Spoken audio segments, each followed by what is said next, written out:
Welcome back, champions. It's your boy Shinny with Champion Select. Guys, we're in day 4 of Unleashed Preview Season. Can you believe it? Already day 4. Feels like just yesterday we were reviewing some cards, but let's get into it. But real quick, if you're not a sub, make sure you drop a sub down below as we're doing a ton of giveaways over the next few weeks for the launch of Unleashed coming in, about a month and a half or so. And if you're not subbed, you're going to be missing out on a ton of great giveaways, but let's get into the cards. Alright guys, so we're starting off with the battlefield, Dusk Rose Lab. At the start of your bidding phase, you may kill a unit you control here to draw 1. Okay, so this is before scoring, so if you have 1 unit on the battlefield, you can kill it to draw an extra instead of, getting that hold point. It's not bad, especially when you consider things like Victor are still pretty decent in the meta when you have multiple units on one battlefield. If you do end up holding, killing one of your 1 might, recruit tokens never feels bad, especially feels great when you're, running those color combos that really struggle with the card draw. Pretty okay battlefield. It's the Victor list and the Lux list, things like that, already have some pretty competitive battlefields as it is. When you have things like Ravenplume Conservatory, this is okay. I think it'll be ran in a lot of different token decks, especially because they struggle with that card draw. So I think it'll be ran in maybe half the token decks that are currently out there. We'll have to see, but I think it's a great battlefield. Killing a 1 might recruit to draw a card, absolutely phenomenal.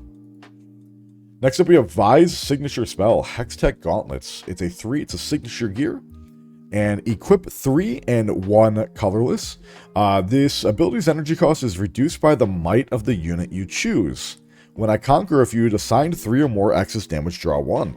Very good card, especially when you consider those Vi's, like both red Vi's, where, red Vi destructive, you're channeling you're recycling your graveyard to buff the might, and then you have the other red Vi where you can pay 1 red and 1, I think, energy to double her might. You can keep doing that. So, phenomenal card. I just don't think I don't think Vi is going to be very good ultimately at the end of the day. I'm kind of worried that she's just gonna fall into that trap that people, I don't know. I don't see it. Vi herself maybe comes out of the left field, but it's okay. But the signature gear is crazy. Obviously being able to run 3 of them, you're gonna be dealing that 3 or more excess combat damage. I would assume every turn or every time you do combat with those Vi's, just because her power can get pretty crazy, and you're already getting 3 from equipping it. It's a pretty good card. It doesn't really feel thematic for Vi, unfortunately. I really wish the Hextech Gauntlets were going to be a little bit more creative instead of just, oh, you just draw a card. I don't know. It seems a little lazy, but it's a good card overall. Next up, we have Galio. He's a 3 for 6 and 1 yellow recycle. Galio Indefatigable. I'm not even going to begin to pronounce that. It's got Deflect, and it's got Tank, and he doesn't deal combat damage. Very interesting card. So obviously he has a big body, but he's not dealing combat damage. He's just there for the tank to soak up the damage for those recruits that are behind him or those lower cost units. Great target for Baited Hook. I think 3 of this card is going to be run in basically every Baited Hook deck. You're able to hit those bigger might units with Galio, especially some of the crazy yellow cards that have been introduced to this set. You give them a buff or 2, and all of a sudden you're being able to play that Akshan, or not Akshan, Otacon, whatever his name was. Yeah, very, very great card. Baited Hook stonks are rising. If I haven't looked at the prices in a while, if Baited Hook is less than $100, I would go pick up 3 of them right now. I think the Baited Hook Death Knell decks are going to be incredible. I think people are going to be really sleeping on them. So if you don't have your Baited Hooks, go get them now, because this card is great, and I think it's just going to enable those Death Knell Baited Hook decks even further. Next up, we have Pike, the red Pike. We were talking about this a little bit yesterday. He's a 3 for 2, so again, being that 3 mana, always able to play him on turn 1 if you're going second. He's got Hidden, Ganking. You may pay red as an additional cost to play me. Okay, so he's got Accelerate. Okay, when you play me, if you pay the additional cost, ready me and give me +2 this turn. Okay, so effectively he's a 3 mana, 1 red for 2 with 2 assault, kind of. Very, very, very powerful, especially when you consider things like Sneaky Deckhand, is being able to run over that Sneaky Deckhand immediately, being able to run over those smaller might units that your opponent may want to push up with, like Plundering Poros and things like that. Phenomenal card. I love the Blood Moon for the alternate art. Awesome. I think Pike is going to be a force to reckon with. Obviously, red and purple is already extremely good, but this is the Pike unit that we needed. We saw the other Pike already, I believe, and it was pretty underwhelming, but this is the Pike that I think is going to really make the deck shine a little bit more. We still don't have Pike's signature spell. I do want to point that out there.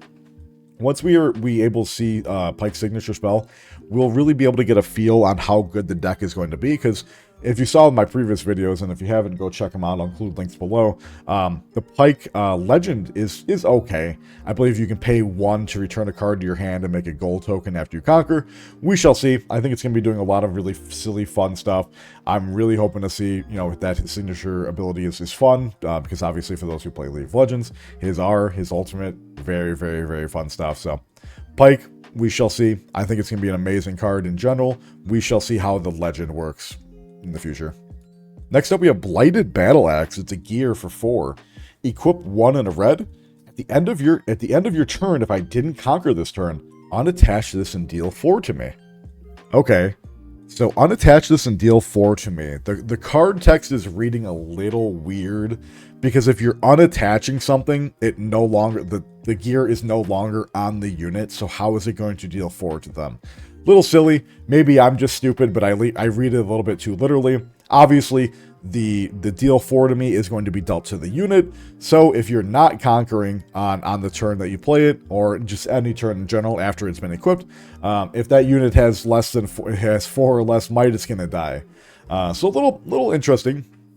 I do like the downside to it. It's obviously gives you your +4 immediately. So it's already. Yeah, I mean, it's already, you know, trading with itself, per se, if you put it on a 0 might unit. So it's just unattaching. Unless your unit had combat damage, not combat damage, but like spell damage marked on it at the end of that turn, as long as it has, you know, more than 0 might, it's gonna live, right? Because the 4 negates itself from, you know, obviously being equipped. But the question is, does that 4, now I'm even second guessing myself, does the +4 that the thing gives immediately reduce the might? Because I don't know. This card just reads so oddly.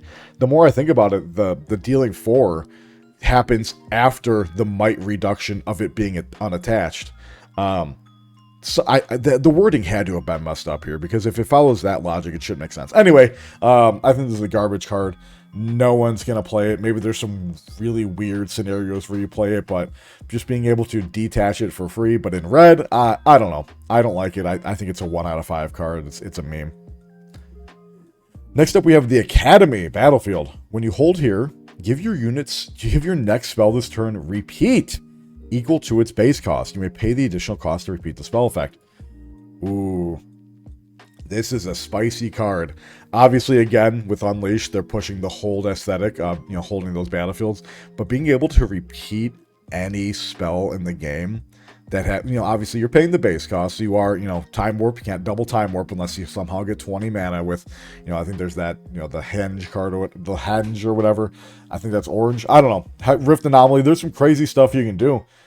We might see a world where someone does double Time Warp, because I do believe it is possible with someone like the Rift Anomaly cards. I don't know the names off the top of my head. I would have to look into them, but we might see a world where someone's double Time Warping in a turn, because, you know, they're able to repeat that Time Warp. You know, you're paying, you know, 20 mana and 8 recycle, but who cares if you're, you know, if you're holding on 5 or holding on 6, Time Warping to 7, Time Warping to 8. Some crazy funny shenanigans you can do here. I think the card is great just in general, even outside of those like really niche situations. Just being able to repeat those lower cost spells, especially on your turn, to deal with the other battlefield or to deal with your opponent's backline. Phenomenal card. We have to see how easy it'll be to hold with this hold-centric set. It's going to be a little bit, I think it's going to change the dynamic of the game a little bit more. Because prior to this set, you really never wanted to hold. Really, the best hold, you know, we had was, you know, Grove of the Godwill to draw 1 on hold. But we shall see how good hold is in this set. Great battlefield, though, for those, you know, green players, those RE players who want to get on the battlefield, sit on the battlefield, and just accumulate value over time. Next up, we have Soul Shepherd. It's a 5 for 3 might. Your tokens here have +1. Okay, it's okay. I mean, in those, you know, again, looking at those token decks, looking at those Lilia decks, looking at those Victor decks, it seems a little slow You have to be getting your your tokens have +1 everywhere. Okay, I thought it was here. Your token units everywhere have +1. Okay, so you drop this in your backline, and then all of a sudden, all of your recruits have +1 everywhere. Okay, the more I think about it, this is a great card. For Lilia, for Victor, even for Lux, having those Vanguard armories have +1. Great card, especially we looked at the battlefield yesterday that, I think it was when you hold here, it deals 1 to everything heal here. So, good card. It's very, very, very slow. If the game turns out to be as slow as I think it is going into this next set, I think it'll be good, but hard to say how slow the game is going to get. But great card overall. The fact that it hits all of your tokens everywhere is phenomenal. Next up, we have the Forgotten Library. Well, you control this battlefield. When you play a spell, if you spent 4 or more, predict. Look at the top card of your main deck, you may recycle it. Vision. Someone argued with me, predict is Vision. At the end of the day, it does the same thing, kind of the same thing. It's Vision. It's okay. I mean, you're going to be playing this in those, really spell-heavy decks like Victor, Spell Victor, Lux is going to be great. Being able to, I believe you can choose the order in which if you cast a 5-mana spell with Lux, if you want to do the battlefield first, or if you want to do the Lux first, so you know exactly what you're drawing if, you continue to draw the same card that's on the deck if you put it back. Pretty good card. It's going to be good. It's going to be played in all of those really spell-heavy decks. There's really not a lot of, spell battlefields that you want. Obviously, we just talked about when we have the one you defend, you get to look at the top and draw if it's a spell. Pretty good card. Again, going to be played in those spell heavy decks. Not much else to say about it. I think it's a 3 or 4 out of 5 for those decks specifically. Forbidding Waste. While a unit here is defending alone, it has -2. So it's anti-Yi, the anti-Yi battlefield. If Yi turns out to be out of control, you're going to see a lot of people playing this deck to negate that Master Yi ability. One thing to note as well, it doesn't say to a minimum of 1. So if you have that little lonely Poro on the battlefield and someone pushes in with something bigger, with anything, it's going to be a 0. It's going to be a 0 might unit because it doesn't have that to a minimum text. And any damage kills it at that point. For those slow decks, I think this is going to be okay. The slow decks already kind of have a lot of battlefields that already contend with, the 3 battlefield slots. So it's going to be hard to say if this is going to be played. We'll have to see how the meta develops. Because as it currently stands, I just don't see anyone really playing this. I don't know. Maybe I'm stupid, but I don't see the value in it currently. We shall see. Next up, we have Undying Loyalty. It's a spell, 2 for 1 yellow recycle. This spell costs 2 less if you choose a bird, cat, dog, or Poro. Play a unit with no more cost than 2 and no more than 1 power from your trash, ignoring its card. Great card in those Zoo decks. You're probably going to be playing 3 of these in the Ivern Zoo deck. You're basically playing something back from your trash just for 1 power. Pretty good. I again think, and not only that, if your graveyard's 10, 15 cards deep at that point, and you need, if you recall back to that, I believe it was Yellow Ivern, whenever he conquers or holds, if you control a cat, dog, Poro, and bird, he gets an extra point. So having that utility to really choose those things back out of your graveyard is going to be phenomenal. I'm starting to get back onto the Ivern Zoo dream. I think Ivern Zoo is going to be so fun. Being able to catch your opponent off guard and scoring 2 points because you hit the criteria on a conquer or hold, absolutely phenomenal. But a good card. It's only going to be played in that Zoo deck. It's not going to see play anywhere else unless something crazy happens. Next up, we have Back Off. Oh, 3 mana spell. You can hide it. It's an action. Stun a unit. If you play this from your hand, draw 1. Okay. So, obviously, you're not going to be being able to get that draw 1 if you do hide it. But, welcome back, Thwonk. Pretty good card. Being able to, basically recycle itself every time you play it from your hand. Stunning is very powerful in this game. People sleep on stun all the time. You let your opponent burn all the buff spells onto their units. And then at the end of the combat, you just stun them and, you send it back home. Very good card. green getting more stun stuff is always very fun. I think it'll be played in some decks. Really just depends on how the meta develops on if this will be played in most green decks, but we shall see. Being able to recycle itself at the end of the day, though, is always very, very, very powerful. Next up, we have Friendship. 1 mana in green, spell, reaction, choose a unit, give it +1 this turn for each of the following tags among your units. Bird, cat, dog, Poro. Great card. If you have all 4 on the field, you're suddenly giving a 1 mana +4. You know, punch first, eat your heart out. Very great card. It's only going to be played in the zoo decks. That's it. Just played in the zoo. Nowhere else. Nowhere else is playing this card when, you know, things like Unguard exist already for +2 if you the units alone. But, hey, the zoo dream might be real, guys.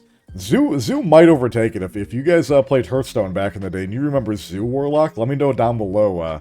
Zoo Warlock was very scary if they got the ball rolling. If they hit that 2-drop, ooh, that 1-2 drop, ooh, you were in trouble.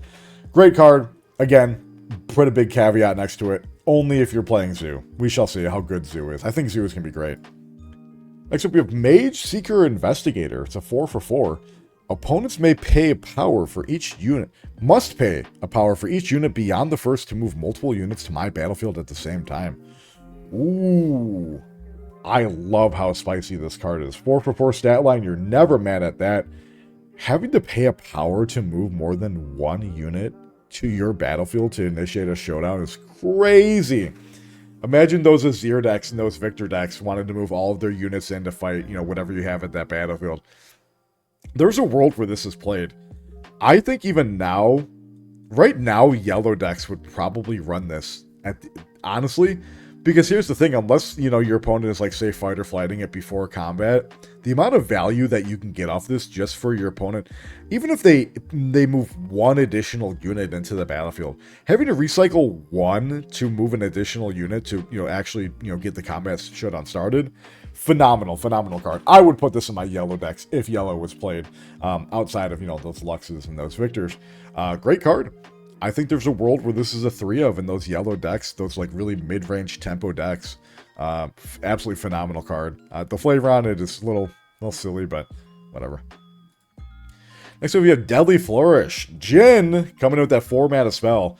Deal 3 to an enemy unit. When it dies this turn, play a gold gear token exhausted. Okay, so this is just Wages of Pain. I see a lot of people, you know, commenting that.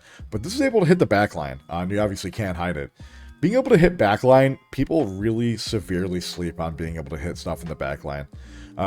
When things like Singularity already exist, where you're dealing effective 12 for 6 and 2 recycle, hard to say how good this will be. Obviously, only being on that 4 mark for, you know, that Jin deck and those, you know, the Jin silliness that he can do. It's okay. I think it'll be played.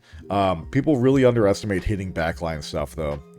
It's very, very powerful effect, especially when, you know, those little pesky things like to sit in the backline and just, you know, buff your units or deal whatever. Great card. It being on a 4, this is probably a 3 out of 5 card ultimately at the end of the day, unless you do some silliness with those Jin decks. Next up, we have Gardens of Becoming. Units here have Tap Me, gain 1 XP. This will probably be played in those XP, those orange XP decks, those Master Yi decks, and want to get as much XP as possible, where, you know, he moves in 1 unit and it just sits there for the rest of the game, and he's disciplining and he's unguarding it, he's flonking your units or backing off your units as you come in, and he's just constantly tapping it to get an XP. Very, very, very slow. I really hope the XP mechanic actually turns out to be something people use instead of just something that is just, you know, sort of tacked onto the set at the end of the day. Because currently the game is very, very fast paced. I don't see a world where you're able to get to, you know, the level, I think 16 is it, on that 1 Master Yi will all of your units enter ready. Who knows, but XP mechanic I'm still very excited for. Obviously, again, this will only be played in those XP decks, you know, the ones that are trying to get to that late game, get those units online that have that big XP stuff, but again, you're committing to a hold at that point, though. Unless you have something to re-ready your unit after you've pushed in, or after you've held, you're tapping it and you're sitting there for, you know, the rest of that turn. So we shall see. It's an okay card, 2.5 or 3 out of 5. Next up, we have a Towering Paraffin? Towering Paraffin. It's a 6 for 6 unit. Assault, 1. If a unit died this turn, I enter ready. It's okay. Again, That could be your units, that could be enemy units as well, so it's not just your units or just your enemy units. It's a card. I mean, 6 for 6, the stat line's mediocre. Having Assault, you know, you take over a battlefield, you kill something at the battlefield, then you come in with this unit on the other battlefield at 7. It's good. I mean, it's very, very straightforward. There's going to be decks that run it. Nothing having Assault, or excuse me, nothing having, you know, Entering Ready is ever a bad card at the end of the day. And killing units is pretty easy in this game. Especially, you know, lots of people like to run those smaller cards, things like Plundering Poro, things like those recruits. There's no world where this is an incredibly bad card. I think some decks will see play in this, especially to really secure that game, or because, you know, red usually has issues, you know, having Accelerate on some things, but pretty okay card. All right, big old caveat, big old PSA. I can't tell if I'm getting baited because this card was just quote unquote leaked.